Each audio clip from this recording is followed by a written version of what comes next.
Hi everyone, my name is Ryan Jordan, and today I will be talking to you about scanning tunneling microscopy. So before we can actually get into the scanning tunneling microscopy, we need to delve into what the idea of tunneling is. Now, tunneling is a quantum mechanic phenomena, and the definition is that tunneling is the process of a particle seemingly passing through a barrier that it was not classically supposed to be able to pass through. So in other words, as a particle in the wave is traveling, it has a certain amount of kinetic energy, and as it approaches a barrier, the barrier itself has some amount of potential energy. Now, if the kinetic energy of the wave is greater than the potential energy of the barrier, then the particle can pass through the barrier, no problem. However, if the kinetic energy of the particle wave is less than the potential energy of the barrier, then the wave and the particle will hit the barrier and then bounce back. But with the idea of tunneling, there is still a probability that even though the kinetic energy of the particle is less than the potential energy of the barrier, the particle can still pass through the barrier. Now, because this is a quantum mechanic idea, it means that we never really know where the particle is exactly. We only know the probability of it being in a certain area. And this idea is known as Heisenberg's uncertainty principle. So, a simplified example of tunneling to really try to hit in the idea is a woman is out for a jog, and this woman approaches a wall. Now, if this brick wall was 1 foot high, then the woman would have no problem being able to go over the wall and be on the other side of it. If it was 2 feet tall, the woman would still be able to get over it and be on the other side. 3 feet tall, same thing. Now, if we imagine that the wall was 15 feet high, the woman would approach the wall, see that she can't get over the wall, and then turn right back around. But if we apply tunneling to her situation, meaning we do add some probability, we would look and see that, say she approaches this wall and the wall is 5 feet high. She has a 50% chance of being on the other side of the wall, 50% chance of getting over this 5-foot wall and being on the other side. If it was 6 feet tall, say, then there's a 40% chance of her being on the other side, getting over it, and so on and so forth. But at the very top, at the 15 feet, she still has that 1% probability of being able to get over and be on the other side. A small chance to be on the other side and get over it. And that would be the idea of tunneling. So although she has a very small chance of getting over it, she still has that small percent chance of actually getting over it, and that is tunneling. It is important to note, however, that as the particle is passing through the barrier, what is known as exponential decay is occurring, meaning that as the particle is passing through the barrier, the amount of energy is decreasing very rapidly. So the width of this barrier does play an important factor as to whether or not the particle can be found on the other side or not. If the particle is going through a barrier that is too large, then the amount of energy will decrease and it won't be able to pass through the barrier, and you will not find it on the other side. So if the barrier itself is too wide, tunneling will not occur. However, if it's thin enough for it to occur, then tunneling can occur. So if we look at this image right here, on the left-hand side, we do have our wave at a certain height, and we can see that that energy is not enough to overcome this barrier. However, because of tunneling, we can see that the particle is able to pass through this barrier, but we can also see that there is an exponential decay of the amount of energy that it can do. And then on the right side, we can see that the amount of energy is less than what it was before the barrier. So now let's jump into the scanning tunneling microscopy. So how does it work? Well, the STM is able to work using a very sharp metal wire that has a voltage applied to it when it becomes near a surface. So if we look at this image on the right here, we can see that there is a sample on the bottom, and the sample is attached to a voltage, and so is this metal tip. And the metal tip is also applied to a voltage.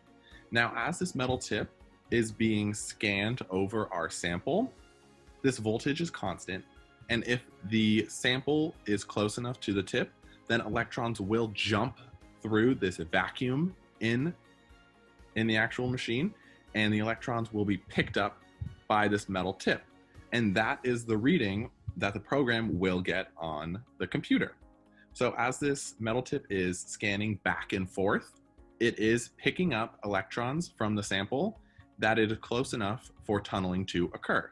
Now, because of what was stated earlier, that the size of the barrier is important, it means that as the tip is scanning back and forth, if the sample is higher, then there will be less space between the sample and the metal tip. So it'll the current reading from it will be higher, and then the program will pick that up and analyze it.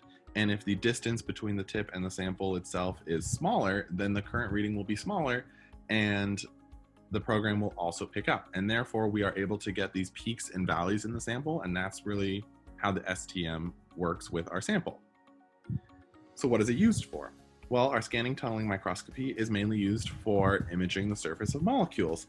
So it is able to do that from what we basically described earlier. And if we can see this image on the right, we can see that this is a sample that went back and forth, detecting the various levels, the various peaks and valleys, if you will, of our sample. And we can see that the lighter spots are probably where the sample was a little bit higher, and the darker spots are where it was either there was no sample and it wasn't able to tunnel at all, or that our sample was too far for the electrons to jump. So now it is important to kind of dive into the math of tunneling. So if we look at this equation right here, this equation shows the probability of tunneling.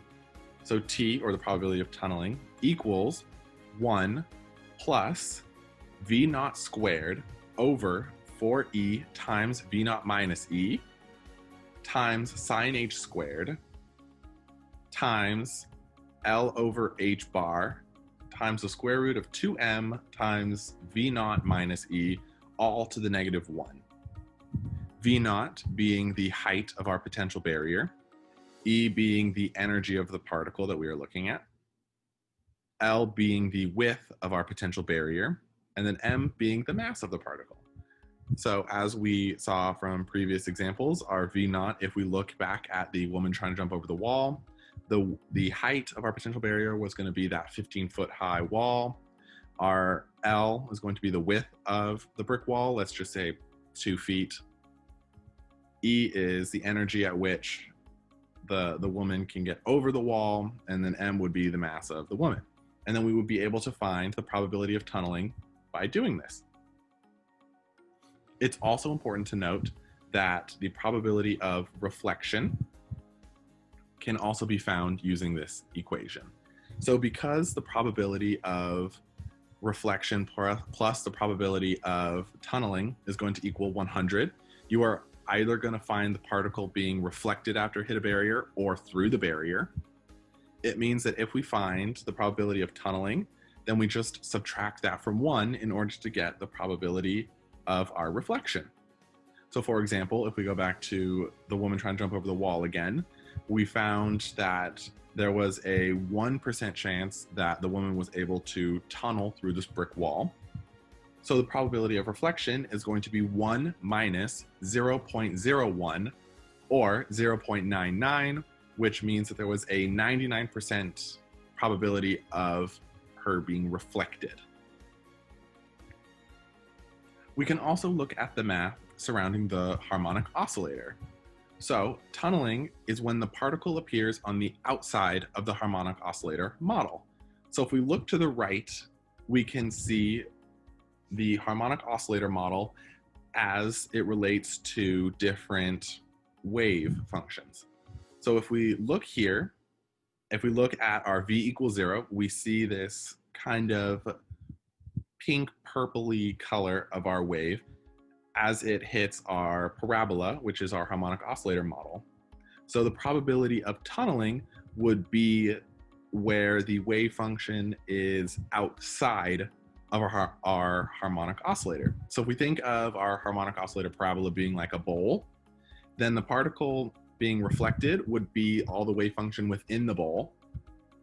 And the tunneling is going to be the probability of the particle being found outside of our bowl.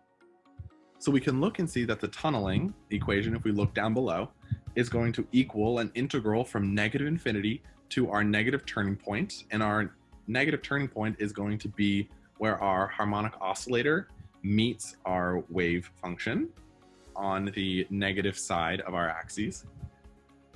So it's going to be the integral of negative infinity to negative turning point of our wave function star wave function, plus the integral of our positive turning point, so the turning point on our positive axis, to positive infinity of our wave function star wave function.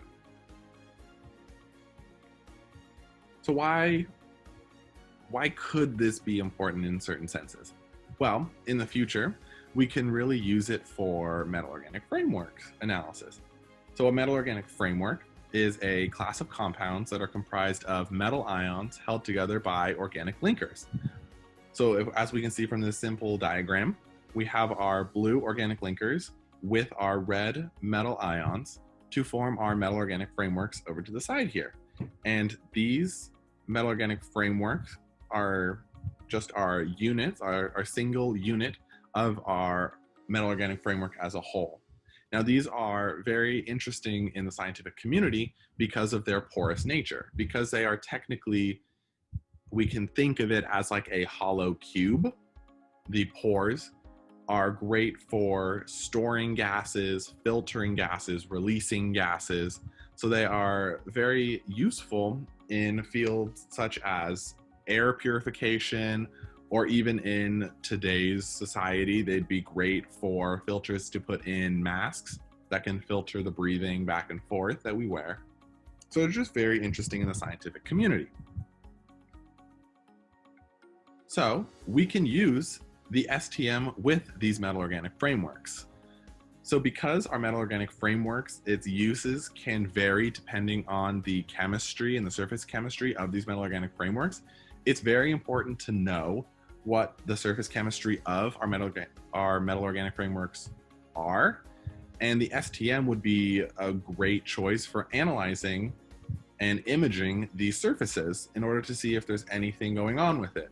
So as we can see from the right in this image, we have our orange picture that our STM gave, and then it zoomed in on a little part of it, and we can see this hexagonal shape.